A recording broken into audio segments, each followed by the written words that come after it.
I love a bit of like gambling, but we're talking like a little bit of gambling. Like I don't like to lose money. I don't like to lose, but I don't even like the idea of losing money. So I'm only ever going to lose what I can afford to lose. Yeah, and that's the general rule.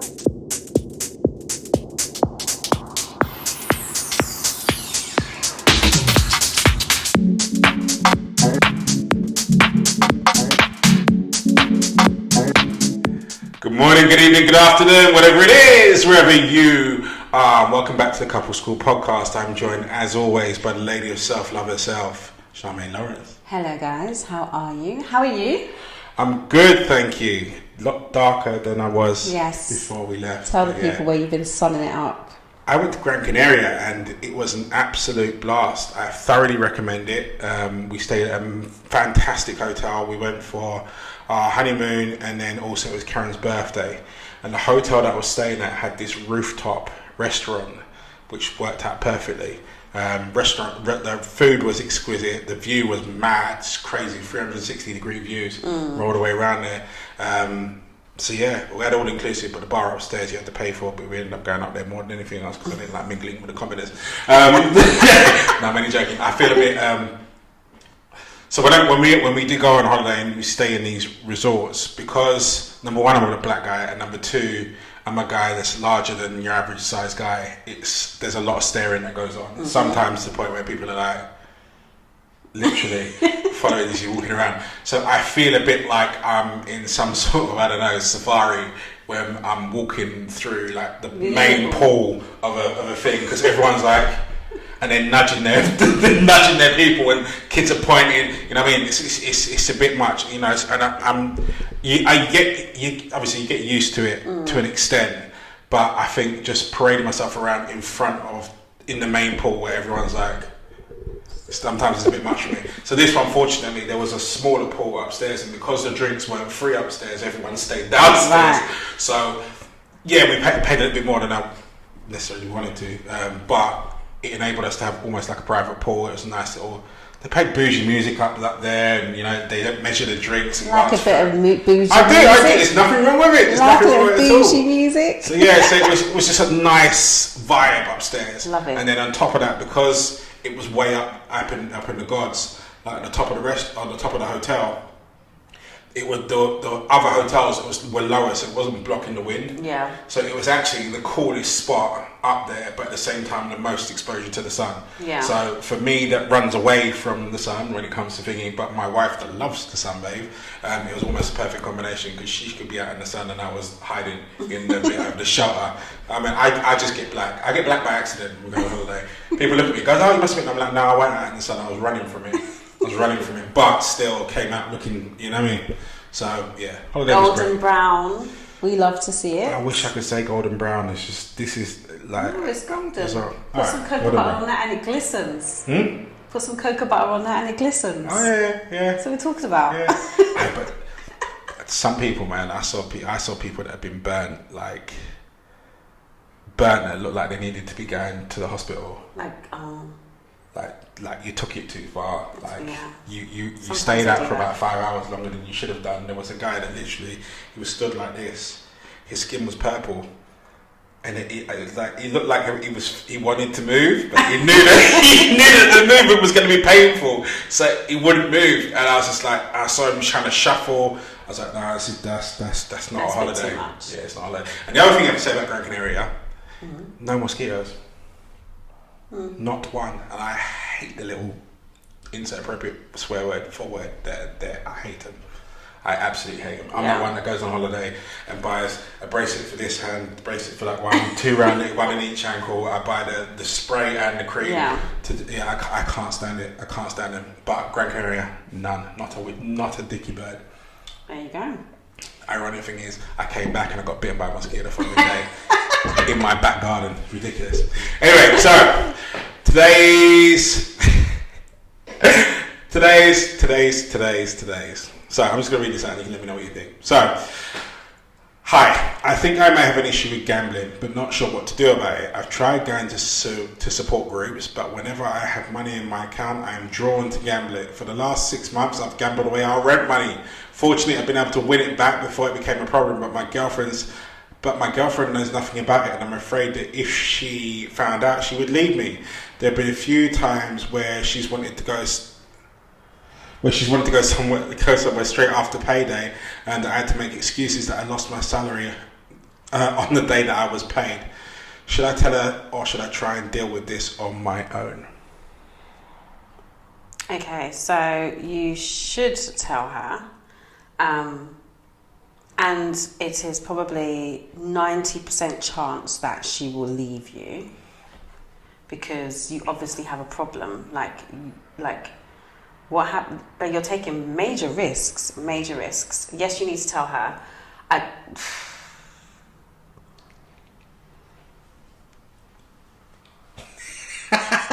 Yes, you need to tell her, but I'm trying to think of like a really nice way to say that you already know it's a problem. So you writing in to us to say, oh, what do you think I should do? You know what you should do.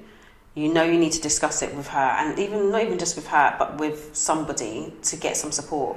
But the likelihood is that she's not going to be able to trust you with even your half of the rent, or all the rent, it looks like, to pay it. And you've just been lucky so far. There's luck. That's just pure luck. That's not like there's no scientific reason you're winning on and then winning it back. It's just luck.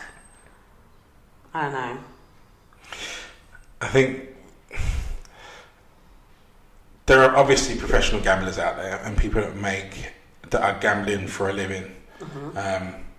I don't think you have the luck or the skill to the same level to the effect that these people are, and I also don't think you've got the flexibility and the finances to get good at it, mm-hmm. especially if you can't differentiate from money that you can play with to money that's your stability. Exactly. I used to run a gym back in the day with a guy that he used to be I used to say lucky on the slot machines.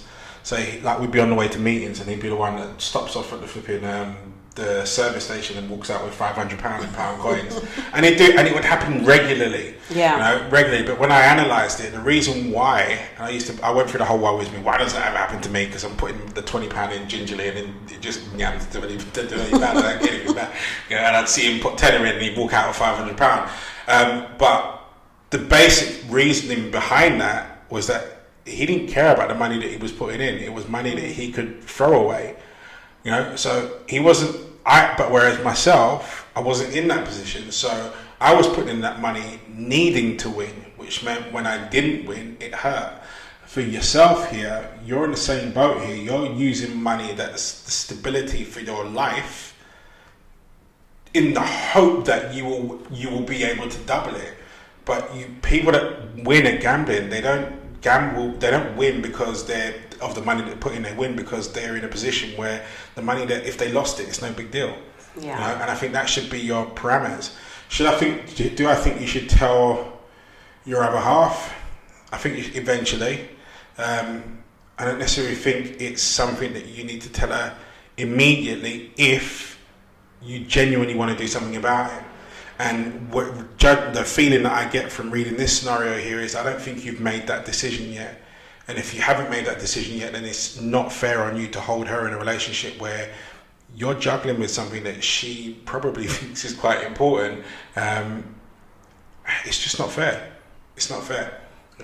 If your absolute intention is you want to do something about it, then I think you've got a better chance of getting some external help, starting getting some processes and procedures in there to prevent you from going back there and starting to deal with it, and then bringing her in, because then at least you've got a proven track record that actually you've worked out that this is a problem, and you've now taken steps towards fixing it, and then bringing her in on the fix and on that journey. You'll have to accept that there is a margin there that she may leave, but yeah, I don't think that it's fair for you to just sort of trundle along, doing what you're doing here, and putting her at risk.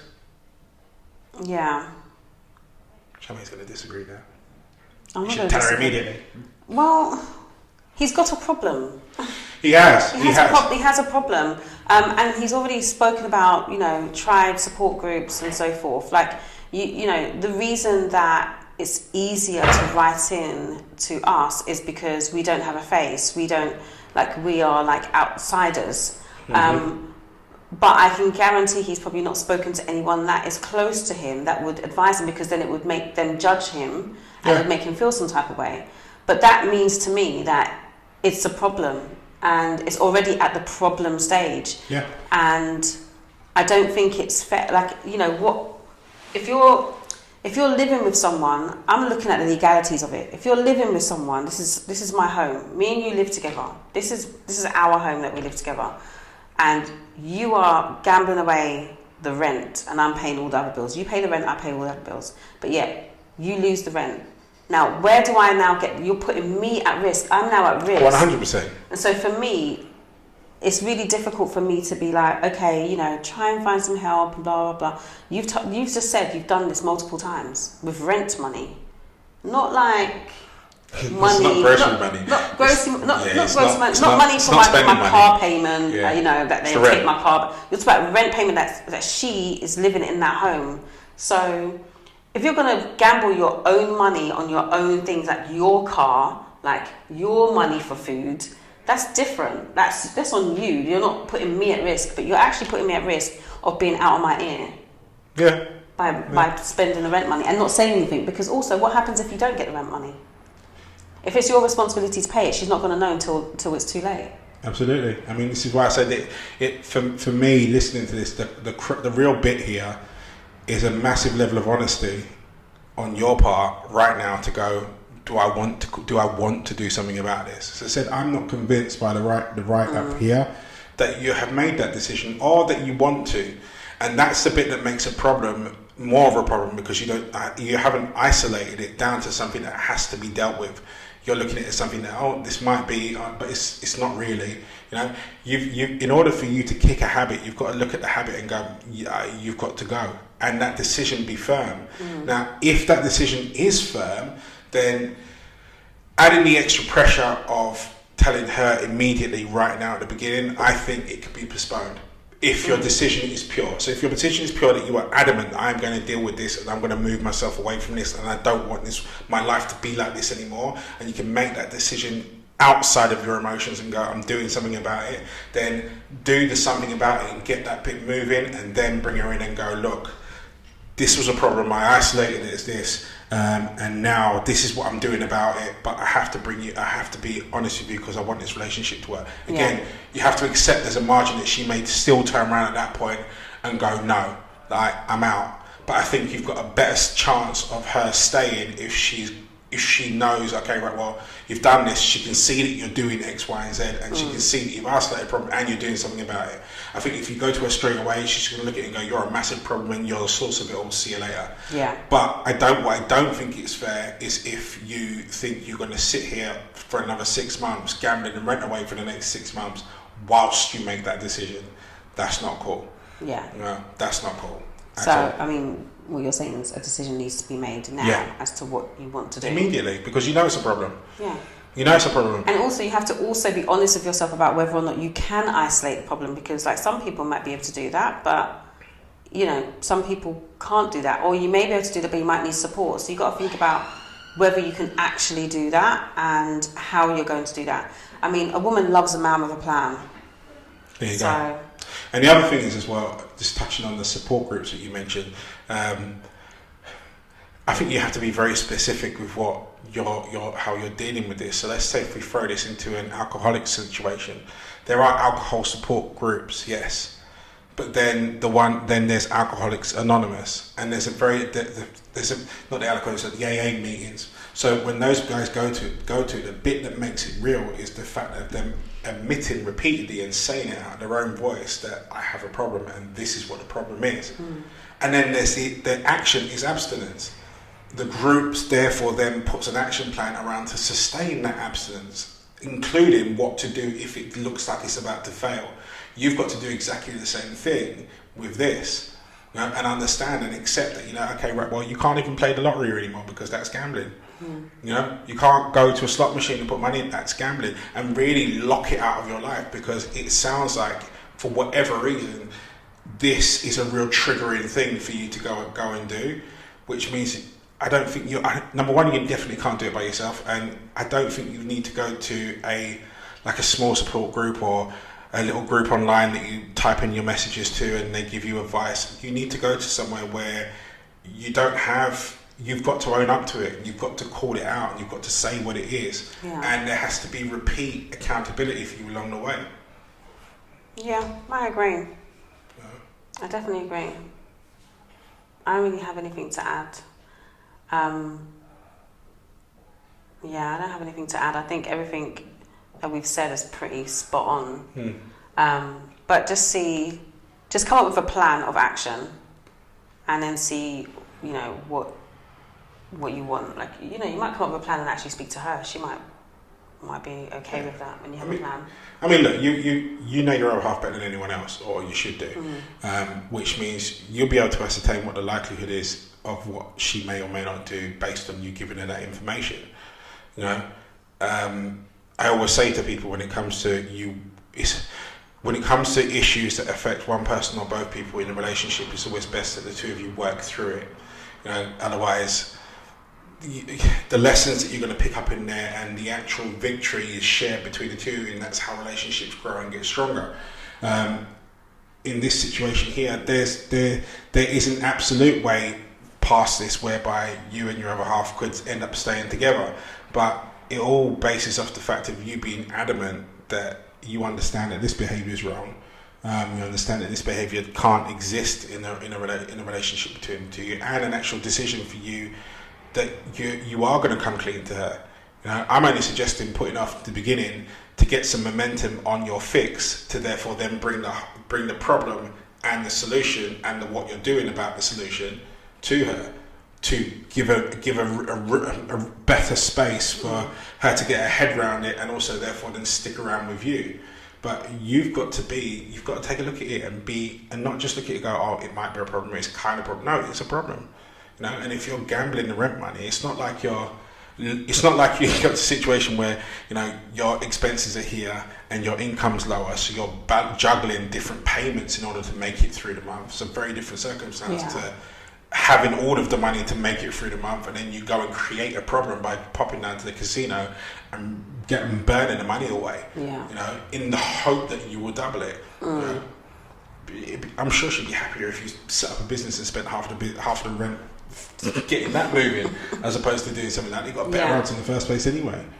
So, yeah. It's kind of major for me. What's that? Just the whole gambling thing is just not something that I would. Do you know something? I love a bit of gambling, but we're talking a little bit of gambling. I don't like to lose money. I don't like to lose, but I don't even like the idea of losing money. So I'm only ever going to lose what I can afford to lose. Yeah, and that's the general rule. Yeah, that's it. We went on holiday once. Where did we go? I think we went to Milan, and we went to the casino. And he was like, yeah, let's get this one. I was like, what? Sorry, no, we're not getting anything. We're not getting anything above £50. We're not doing that. He's like, where's that? No, actually not. I can't lose money. Even if I have it to lose, I don't like to lose it. So it's a no, but it's a rush, it's a fix. It's literally okay, I want to do more. But I'm too disciplined with my money. But the thing is, I think it's you have to understand it's a vice. Gambling is a vice. It's the same way that drinking is a vice.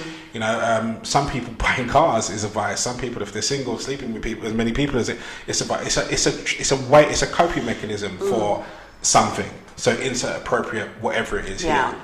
But any coping mechanism works as long as there are rules around how it's supposed to work with you. And I think that's the thing. So when we take a look at people that are, let's take the easy ones, people that are alcoholics, if you take a look at the vast majority of the world, everybody's a marginal alcoholic. The only difference is some people have better rules around alcohol maintenance than others. You know, some people won't. They won't. You know, they have a rule: "Thou shalt not embarrass myself," or you know, "I'll only spend a certain amount of money, X, Y, and Z," or I will always be able to make sure that I am in control of my capacities. Yeah. You know, we're all using alcohol as a coping mechanism to a degree, because you know it's advertised everywhere that when you're stressed, you have a drink, stress goes away. You know, alcohol makes you feel better, or it certainly makes you forget your problems, which is probably the better way of putting it. You know, which ultimately makes you feel better. But it's all about the rules that you have around that and your willingness to stick to those rules. You know, and that's when any vice becomes a major problem, when it's used as a crutch to get past something, but then you don't have any boundaries for it to maintain it. You know, too much of anything is never a good thing, even if it's a good thing. You know, so that's, I think you've got to remember. I don't think there's anything wrong with gambling per se. People are going to come at me in the comments for that bit. No, I don't think there is. I don't think there's anything wrong with gambling per se. You know, exactly. And that's the other bit, is to acknowledge the fact that if you go bingo, it's a flipping, it's a gamble. You know, so people are feeding into that let's call it thrill, as to use the word you used before. But again, it's the boundaries that you put in there. The people that go to bingo and the people that go to the casino are after the same high. You know, they're after the same high. The bingo people have to jump up and say, "Yeah, you know what, bingo, I won," and then win X amount of money. People go to the casino to have the ball spin around a little roulette and then shout out when they win there as well. It's the same fix. It's just people have different rules around the amount of risk they're prepared to take. So bingo is quite a contained risk. You can't blow your flipping mortgage money on there. Whereas going to a casino, yes, you can. You know, so but you've got to have rules around it. And all the successful poker players, this, that, and the other that you'll see on there, they might have much bigger budget than yourself or you have, but they have rules around how far they'll go. And they're not afraid of calling it a day. You know, so that's what I think you've got to do. You've got to establish some rules around yourself and how you manage moving forward. Because if it's not this vice, it may be another one. But definitely, as we said before, plan of action. Forward, but a decision on your part that you're willing to stick to. And also be honest, if it's the fact that you go, right, well, I like gambling and I'm not prepared to do something about it right now, then the answer to that point then is you need to go and talk to her and exit said relationship, because it's not fair to or live on your own, where you're paying your own bills and you're gambling your own rent money and not the household rent money. I just think it's unfair to put someone in the way of harm. That's my biggest. Like, if you choose that's what you want to do, you want to get the high and whatever the case may be, it is a problem. But if you choose to continue doing that, you should do that on your own and not be dragging anyone else down that rabbit hole with you. No. And the rabbit hole won't be warm because you can't afford the heating anymore. Yeah, there you go. It's all cold and stuff. Anyway, that brings us to a close on this episode. Thank you guys so much for watching. If you haven't subscribed yet, why not? But if you haven't done so, please hit the button down the bottom. And also don't forget to ring the infamous bell over in the top left-hand corner over there. It helps with the infamous algorithm that the whole world is run by. Everybody's life. Everybody. Mad algorithms everywhere. We'll be back for Couple School After School at 8:30 on Tuesday, where we will be reviewing this episode and discussing the other ones that have been missed due to me being char grilled overseas. And I think there was another week that we missed before that as well. So I think both of us have got some watching to do in terms of homework, just to remember what was said on said podcast. But we'll be hitting that on Couple School After School. So in the meantime, you guys stay strong, stay focused. See you later, guys. Peace.